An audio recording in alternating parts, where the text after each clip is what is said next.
Welcome to Women of Louisiana Podcast, powered by Louisiana Catalyst. Today I am joined by Hannah Bustamante, the Director of Marketing and Outreach for Innovation Enterprise at Louisiana Tech University. And I'm your host, Landon Millsap. Hannah, how are you doing today? Doing great, thank you. How are you? I'm doing great. I'm glad you're here. I'm excited. Me too. So, Hannah, tell us a little bit about yourself and what you do. Well, so first of all, I've been working with Innovation Enterprise for just over 10 years. Wow. I moved to Ruston in 2002 to go to Louisiana Tech. Did my time there, graduated, and got a job. Worked doing several different things, and then ended up back at Tech at Innovation Enterprise, and that's where I've been ever since. And I love it. It's just been incredibly diverse, but a lot of fun, and I've enjoyed it a lot.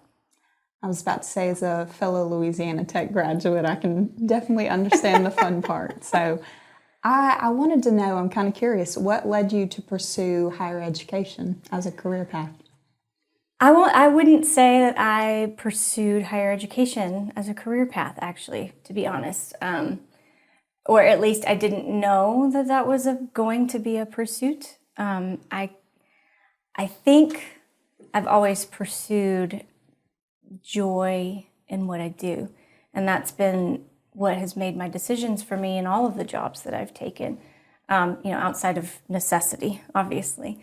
I want to enjoy what I'm doing, and I want to be fulfilled by it. So when I found out about the job initially at Innovation Enterprise, it was more of a role of tenant services and building coordination for Tech Point, original Tech Point.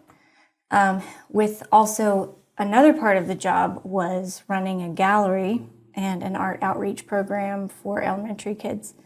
And so, being perfectly honest, that the art component was more exciting to me because that's where my background is. I have a degree in sculpture. I'm married to an artist. I'm very involved in the arts community here. So that was really important to me, and I appreciated the fact that here's this economist, Davy Norris, who is running this seemingly completely different entity, but he's incredibly supportive of the arts and realizes its importance and its value.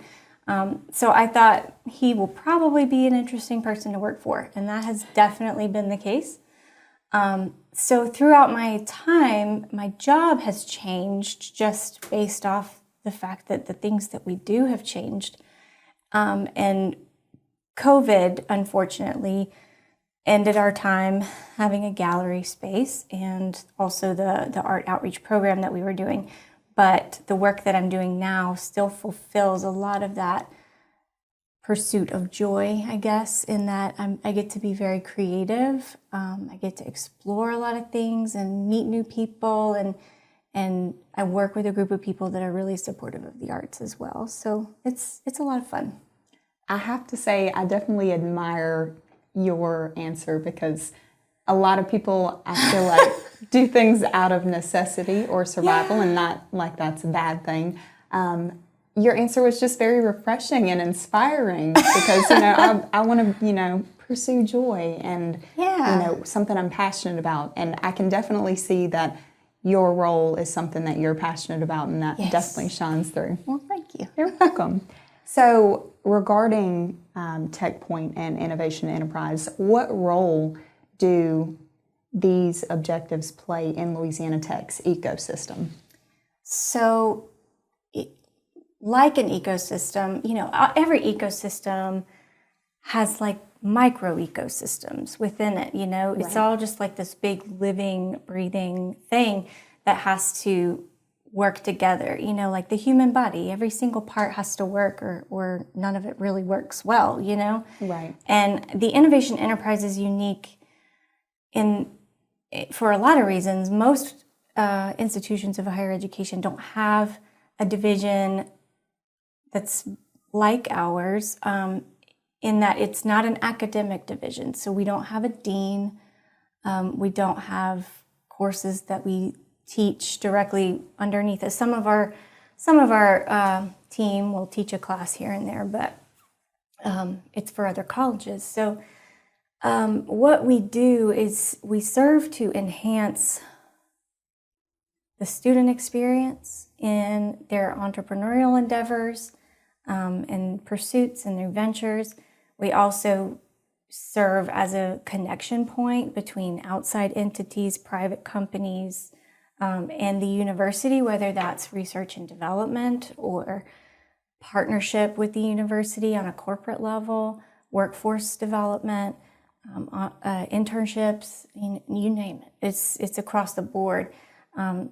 So sometimes it can feel kind of like a matchmaking service at times, where we're interacting with a lot of the outside world, and we see what their needs are, and we think, oh, I know the perfect faculty that's researching this, or I know the perfect student team that can work with them, or we know the perfect space that they can be in to support both needs.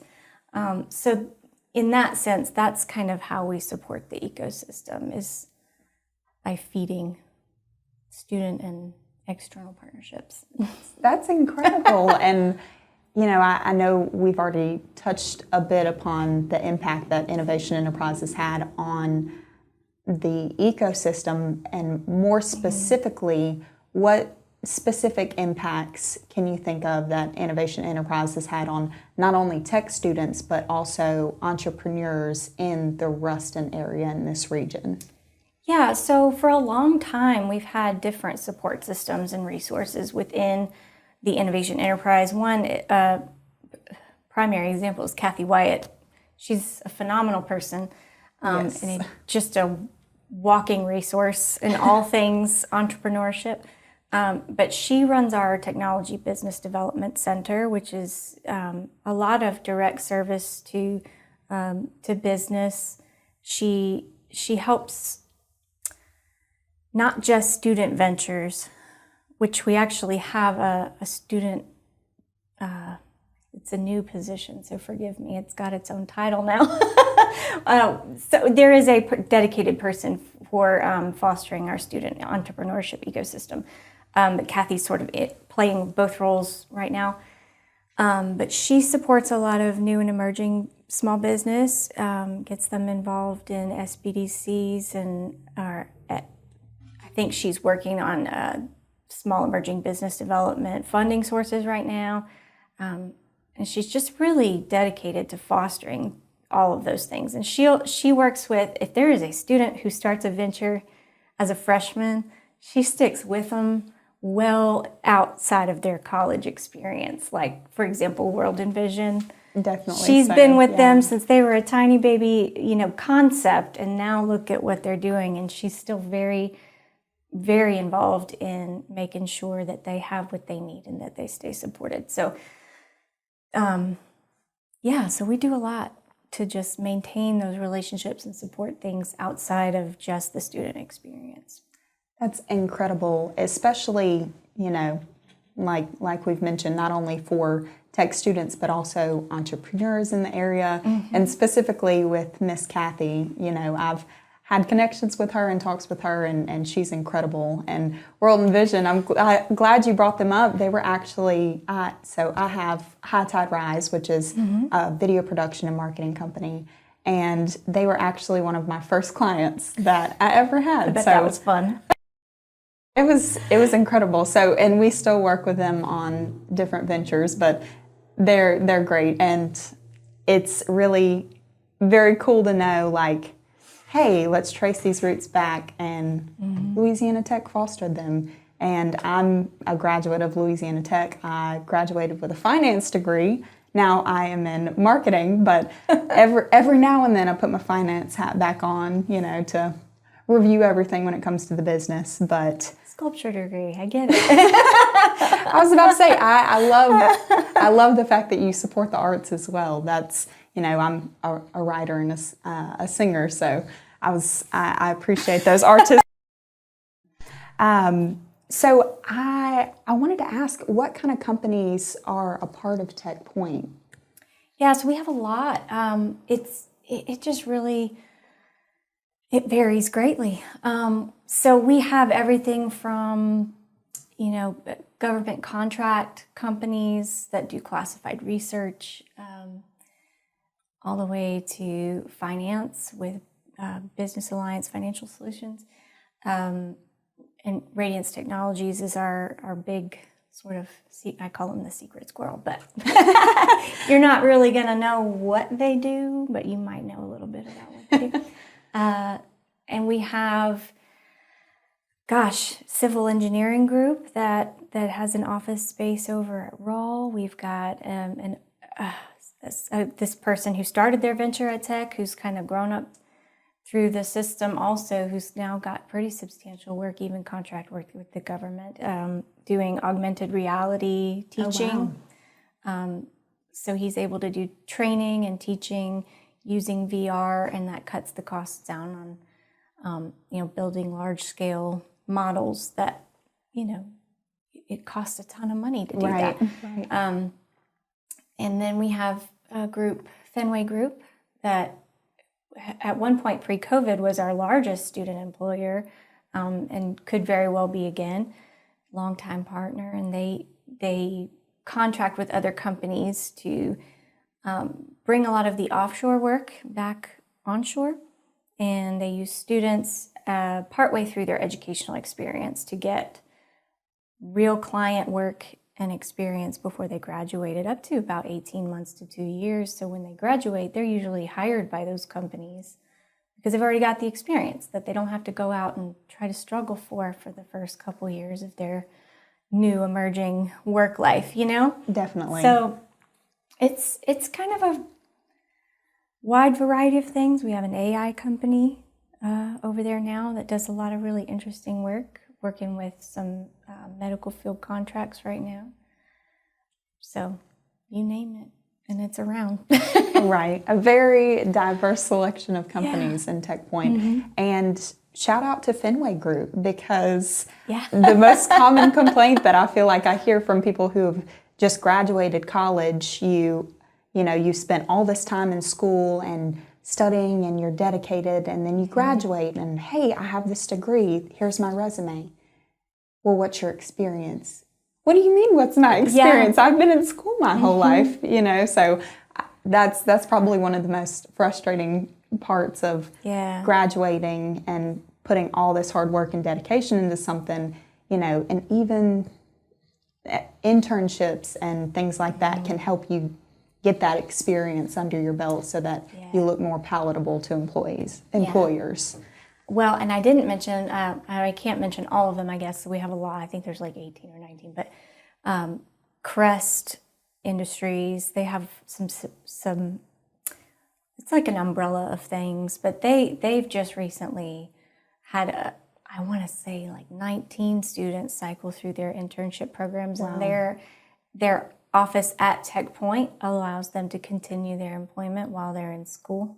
That's which awesome. Offers the same thing. They've got all this experience when they leave, and that's just invaluable to a young adult, I think. Absolutely. And I know we had talked a little bit earlier about some community outreach programs, but I wanted to ask, can you go into some more detail about different community outreach programs that you've helped foster?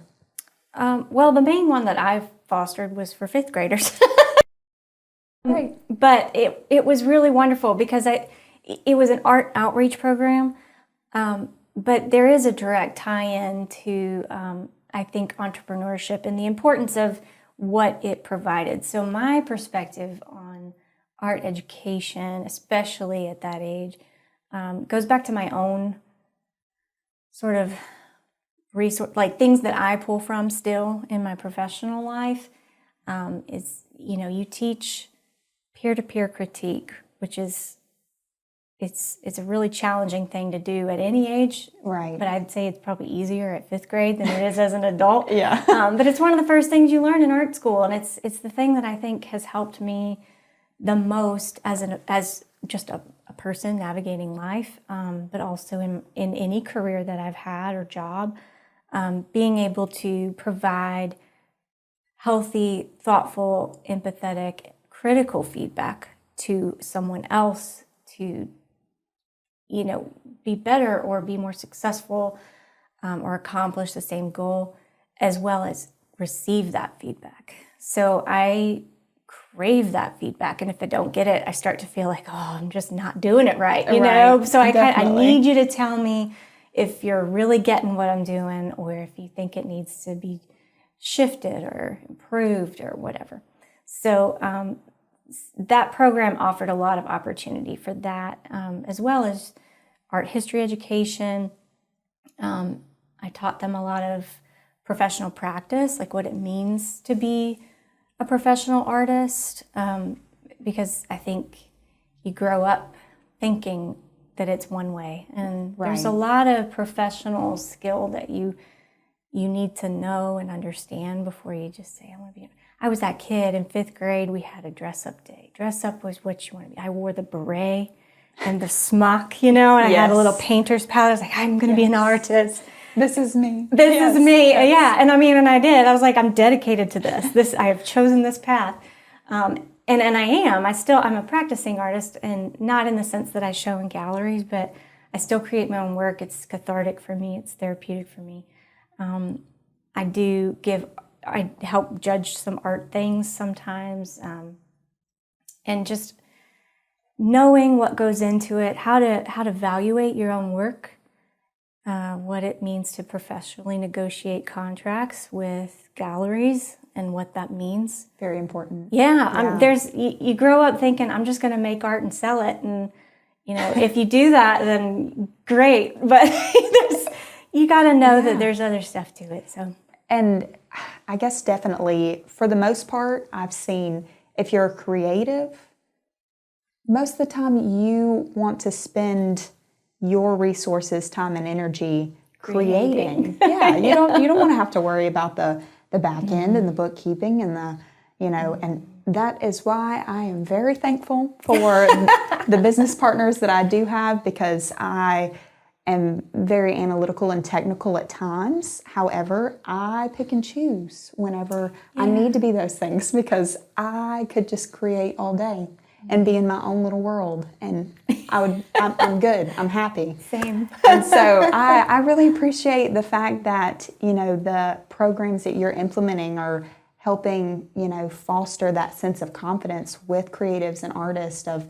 hey, you can go into this space feeling confident to negotiate your worth and the things that you've worked so hard to create, That's great. So what is your vision for Innovation Enterprise? Give us what you think it's going to look like maybe over the next 5 years or so. I mean, I don't get to make those visionary decisions, but I do get to be a part of the conversation, and that's pretty cool. So Innovation Enterprise is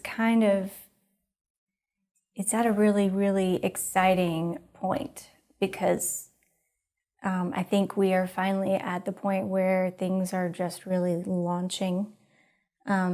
So with the building of Tech Point 2, that's the first phase, really, since Tech Point 1 went up, that the district development is sort of coming alive. So the vision for that, this is the first step of that. We created a video. It's kind of like a vision casting, if you will, but we worked with some architecture students and a professor in architecture to create like a 3D model fly-through of what the district could look like. Very cool. And kind of what our overall concept of the district would be. So with the installation of all the smart city infrastructure that's going in over there, with that being a smart city test bed, the possibility for research and development is just not like anything in this area, in this whole region. Definitely. So the capabilities that will offer is already having a significant draw, because we are not a metropolitan area, and that's not typical. Right. You wouldn't see something like that in an area that's kind of Ruston-like, Yeah, you think of exactly. Dallas, or something, even Shreveport before Ruston. But we get all these partner meetings and folks that come in and from those places, and they spend some time seeing what we have to offer, what it is we do, and they always leave surprised in the best possible way. That's incredible. They just I just had no idea that we could even explore these opportunities here. And because it is Ruston, and because it is so much more intimate and hands-on and personal, these companies, these partnerships, they have opportunity to do way more meaningful work. There's not the middleman. Right. You know, there's not nearly as much red tape. There's always red tape, but there's not as much, you know? And there are people here that are really inclined to say, let's figure out a path forward.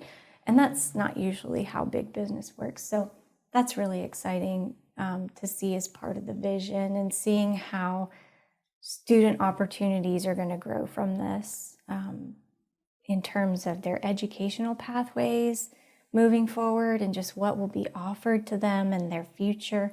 It's really exciting time to see, for sure. That's very exciting. We're excited to watch and, you know, be in a community where this innovation is being fostered and developed. And, you know, thank you and thank y'all for the innovation that y'all are bringing to this area. That is incredible. I couldn't be happier. So that's great. I got to say, the greatest visionary in the whole thing is Dave Norris. I mean, I know he's not a woman, but he'd be worth having on the podcast because he's got just such a different and interesting view on how to move things forward. So it's incredible. Yeah. Well, we'll see if Quentin and Duran can nab him for the link. That would be awesome to pull everything together. Well, Hannah, I think we are out of time. But again, thank you so much for being my guest today. Thanks for having me. This was fun. We'll have to do it again. So thank you for watching, and please stick around for more Women of Louisiana episodes.